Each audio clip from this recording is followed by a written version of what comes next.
30 days without physical media. It's made me realise that I don't actually need all this physical media. It's an addiction, it's what I'm addicted to. DVDs, Blu-rays, 4K. When it comes to the actual viewing of movies, there always seems to be an option. Pardon me. I've done it. I'm finally at the point. I quit physical media for 30 days and I've completed it.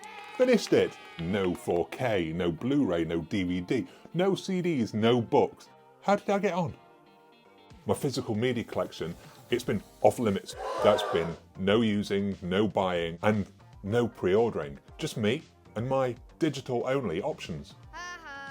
I've kind of been spurred into doing this because I've been addicted to accumulating and collecting DVDs, Blu-rays, 4K over the years. It felt like I was in a hoarding type situation with more options than I could ever really use in my lifetime. I knew I needed to make a change. Did I really need all this physical collection? Would not having such a large collection on the shelves actually make any difference to me whatsoever? Now, I'll admit, the first week it was kind of easy, but it wasn't easy for the right reasons. I had a close family member that was rushed into hospital for emergency surgery and ended up having their leg amputated, so my attention, it was elsewhere. So the physical media and pre-ordering and what I was missing, it didn't really matter. The only thing I missed during that period was books. That was purely because on my commute to work, I like to sit and read a book, keep my head down and try and avoid eye contact with any other commuters on there, because, you know. I did find other digital options for the books. First, I jumped straight to Audible because I do love an audiobook. The problem was I didn't have my head buried, so looking around, you kind of got that dreaded eye contact. That wasn't really the greatest option for me. I did resurrect my old Kindle, which after many, many years, it still worked, it still had life. So I was still able to get my books on Amazon, stream it to my Kindle, and happily read on my way to work. The digital options were there, not as nice as having a book in your hand. It was a viable option. It was easy, it was fine. Losing using CDs has also been kind of easy.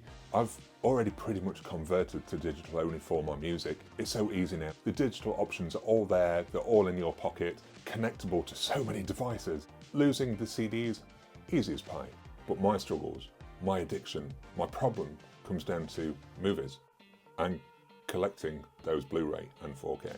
My movie and Blu-ray collecting habits have been my main reason for starting this challenge. Could I go without using or ordering any more Blu-ray for only 30 days, which sounds easy, but it's not always.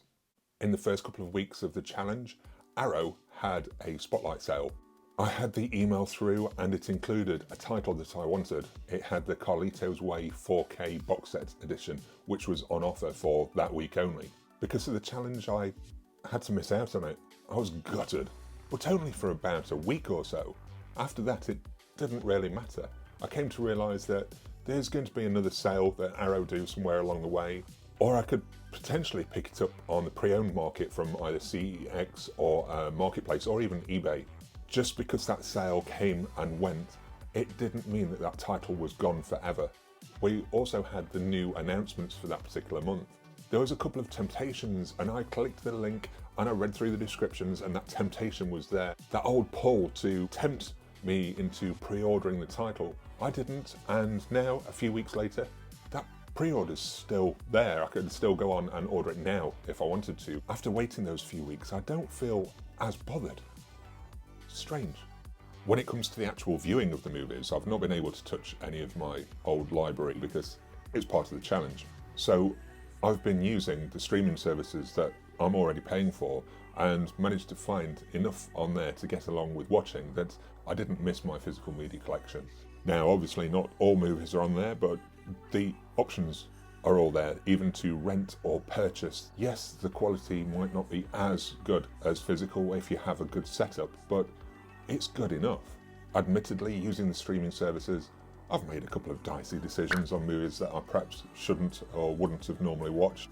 I've been entertained. I've had those options. And the great thing is, if you're using an Apple TV box, if you make the purchase through iTunes, a lot of the extras are included as well, so I'm not missing out on what the physical discs offer in terms of extras. Well, I say I'm not missing out. There was an occasion where I wanted to watch something or use something on my physical media discs that wasn't available digitally. With the hype of the new Roadhouse movie, I wanted to go back and pull out my Roadhouse disc. I wanted to actually listen to the audio commentary that Kevin Smith did.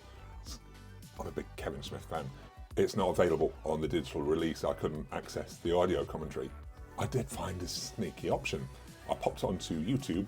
There it was. Someone had posted the entire audio commentary. Rather than being able to watch it from a disc, I was able to have the film playing from my digital library and also listen to the audio commentary through my phone and the Bluetooth speaker while the film was playing. So the option was there. I can find things in other ways if I can't access them through a physical media disc. There always seems to be an option. It was a bit of a faff, yes, but it was there. I could use it. I could still access what I wanted to. I discovered that so many of the extras that are on physical discs are freely available on YouTube. I even managed to find a mini Star Wars documentary from the Star Wars movie that I worked on, Rise of Skywalker, which was meant to be a Blu-ray exclusive. During this challenge, I've also been culling some of my physical media collection for the things that I don't think I'm going to watch again. I traded in a few at CEX. While I was in there, the temptation to immediately use that gift voucher that I got from the trade-in was there. I had a look through the shelves, quickly spotted the old habits sneaking back in. I wanted to spend that credit straight away. I kind of realised what I was doing, so I left the store as quick as possible with the voucher in pocket to be able to use once this challenge has ended. I've also got another bunch to trade in, so it should give me even more credit to find something that I perhaps actually want. The thing that I have recognised during this challenge is the temptation. A lot of my problems probably spur on from social media, which kind of sounds ridiculous. The amount of advertising on there and the amount of collectors on there that are all posting about the new releases. It all feeds into that temptation, builds that fear of missing out in my head. It's something that I need to perhaps rein in and leave some of these groups because it's an addiction, it's what I'm addicted to. A recovering alcoholic wouldn't walk into a bar because they don't want to get drawn into that temptation. So why, as a movie collector, am I going down the path of social media where all that temptation is there? It's almost like I'm feeding that need to have more. I'm glad I've done this challenge. It's made me rethink my collecting habits. 30 days without physical media. It's made me realise that I don't actually need all this physical media.